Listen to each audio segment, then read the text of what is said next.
नमस्कार दोस्तों, आपका हमारे YouTube चैनल 20 क्लासेज में हार्दिक स्वागत है। मैं आपको आज जनरल साइंस लेकर आया हूँ। क्विज के हिसाब से लगभग 20 क्वेश्चन है, जिनमें से वही क्वेश्चन है जो कई बार रिपीट हो चुके हैं, कई बार आते हैं सामने, हम दरकिनार कर देते हैं, उस पर ज़्यादा ध्यान नहीं लगाते हैं, इसलिए वो हमारे लिए मिस्टेक हो जाती है। इसलिए मैं आपको आज क्रम वाइज 20 क्वेश्चन लेके आया हूँ। वो 20 क्वेश्चन आपको बताने की पूरी कोशिश करूँगा। ये रेलवे इसके हिसाब से और भी दूसरे जितने भी अलग अलग स्टेट में जो भी एग्ज़ाम होते हैं, जो लो लेवल से लेके लगभग हाई लेवल के मीडियम एग्ज़ाम में लगभग यही क्वेश्चन आते हैं इसी प्रकार के, और लगभग ये हमारे देखने में बिल्कुल ईजी लगते हैं, लेकिन ये हमारे लिए मिस्टेक हो जाती है, क्योंकि हम तो या तो पूरा ध्यान नहीं देते हैं, ध्यान देते हैं तो भी हम कुछ न कुछ इसमें मिस्टेक कर बैठते हैं। चलिए, पहला क्वेश्चन है, सफ़ेद सोना किसे कहा जाता है? ये जनरल साइंस की क्वेश्चन है। Which is matter called by white gold? सफ़ेद सोना किसे कहा जाता है? तो इसमें पहला है प्लेटिनम, जिसको हम लिखते हैं पीटी से। दूसरा है पारा, जिसको हम लिखते हैं एचजी, जिसको बोलते हैं मरकरी। ये है मैग्नीशियम, जिसको हम प्रतीक के रूप में एमजी के रूप में लिखते हैं। कॉपर, जिसको हम तांबा बोलते हैं, इसको हम सीयू से प्रतीक के रूप में निर्देशित करते हैं। तो इसका राइट आंसर होगा प्लेटिनम।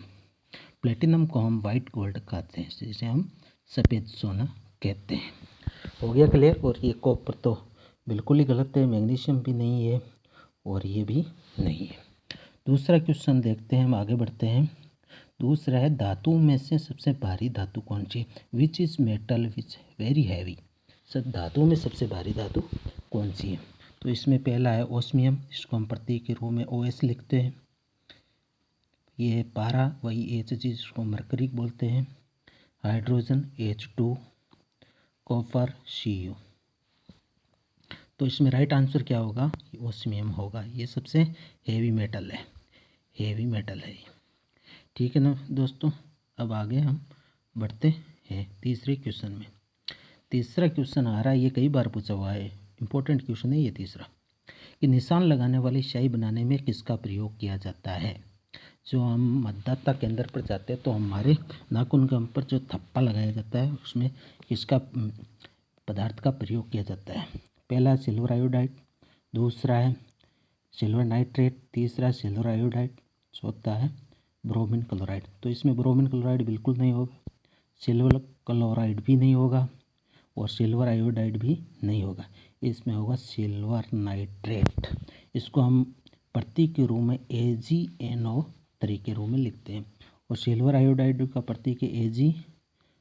सिल्वर क्लोराइड का होता है AgCl2, ये 2 लगता है इसके अंदर। और ब्रोमीन क्लोराइड का होता है BrCl2। हो गया 3 क्वेश्चन, बिल्कुल इजी क्वेश्चन है, इसमें कोई सा भी क्वेश्चन डिफिकल्ट नहीं है।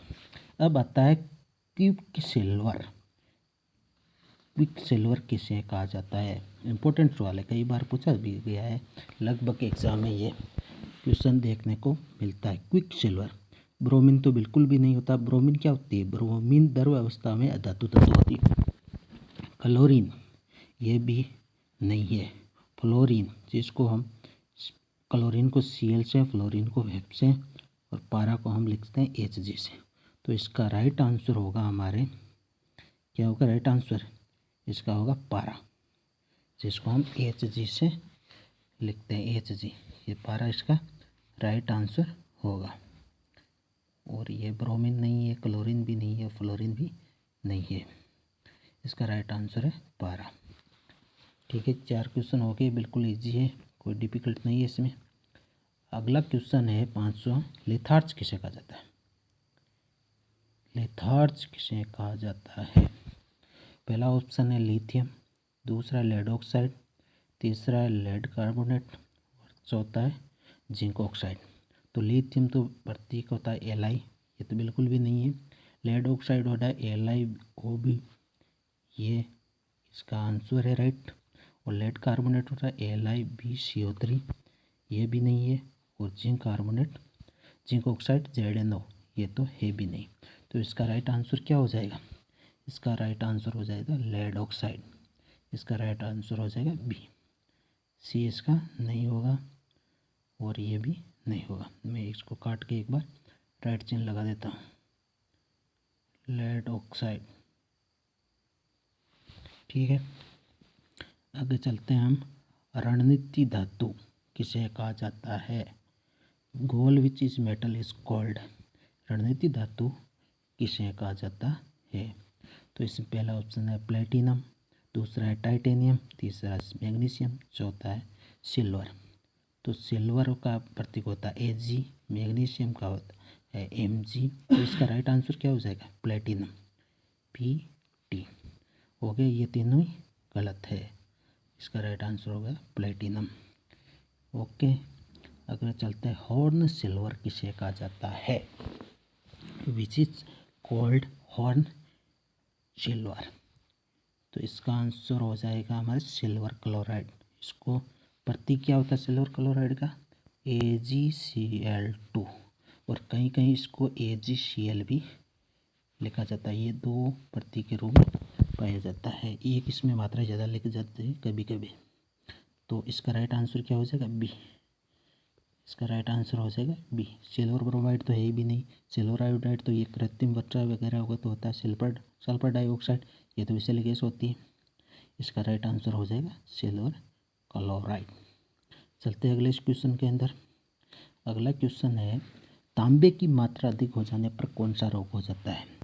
तांबे की मात्रा जब अधिक हो जाती है तब कौन सा रोग होता है? ये तो इसका पहला है मिनीमाता ऑप्शन। तो मिनीमाता तो आपको पारे की अधिकता से होता है। विल्सन रोग इसका राइट आंसर है। विल्सन होता है जब तांबे को मतलब कॉपर की मात्रा अधिक हो जाती है तब हो जाता है। अगला मधुमेह। मधुमेह बोल दो या डायबिटीज़, शुगर, कुछ भी बोल दो, ये होता है इंसुलिन की कमी से। कैंसर ये होती है कोशिका तंत्र में अनियमितता पाए जाने पर कैंसर रोग हो जाता है, जिसमें से हम कोबाल्ट 60 का प्रयोग करते हैं। कैंसर के उपचार में किरणें डाली जाती है इसके अंदर। आगे चलते हैं हम क्वेश्चन नंबर 9। ये कई बार क्वेश्चन अच्छा क्वेश्चन लग रहा है। भारी जल का आणविक सूत्र कौन सा होता है? लगभग ये तो इजी क्वेश्चन है। इसमें होता है D2O। ये D2O इसमें सबस्क्रिप्ट के अंदर नीचे है। तो इसका राइट आंसर होगा D2O। इसका रासायनिक नाम क्या होता है? Deuterium dioxide. ड्यूटेरियम डाइऑक्साइड इसका रासायनिक सूत्र है। ठीक है, चलते हैं आगे दोस्तों। बेवकूफ़ों का सोना, फाल्सी गोल्ड विच इज़ कॉल्ड। बेवकूफ़ों का सोना किसे कहा जाता है या झूठा सोना किसे कहा जाता है? तो इसमें पहला ऑप्शन है कॉपर पायराइट, जिसका सूत्र होता है CuFeS2। दूसरा होता है आयरन पायराइट, इसका होता है ApS2। इसका राइट आंसर भी यही है, ApS2 को कहा जाता है झूठा सोना या फाल्सी गोल्ड। और पायरोल्यूसाइड, इसका होता है पायरोल्यूसाइड बोलते हैं हम AnNO2, जिसका पित्तावजरी में इसका उपयोग किया जाता है, उसको बोलते हैं हम पायरोल्यूसाइड। और नाइट्रेट तो फिर वही हो जाएगा कौन सा? AgNO3 वाला है।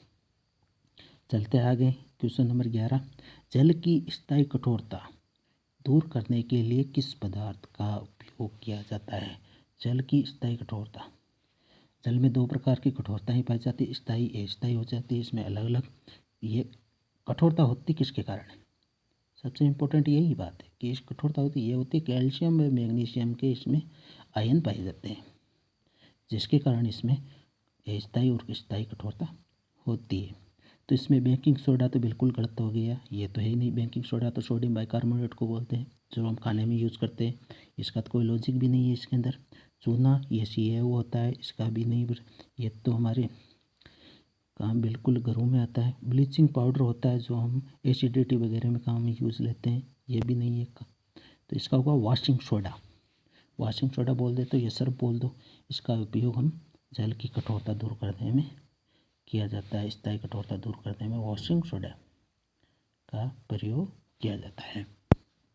चलते हैं दोस्तों अगले क्वेश्चन के अंदर। अगला क्वेश्चन है 12वां क्वेश्चन है, समुद्र के पानी से कौन सी धातु निकाली जाती है? Which is metal is less than ocean. समुद्र में कौन सी धातु निकाली जाती है?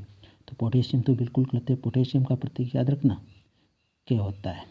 सोडियम का क्या होता है Na। ये थोड़ा बहुत कभी कभी कंफ्यूज हो जाता है। तो पोटेशियम तो है भी नहीं। आगे देखते हैं मैग्नीशियम। ये मैग्नीशियम धातु होती है Mg। मैग्नीशियम धातु होती है वो समुद्र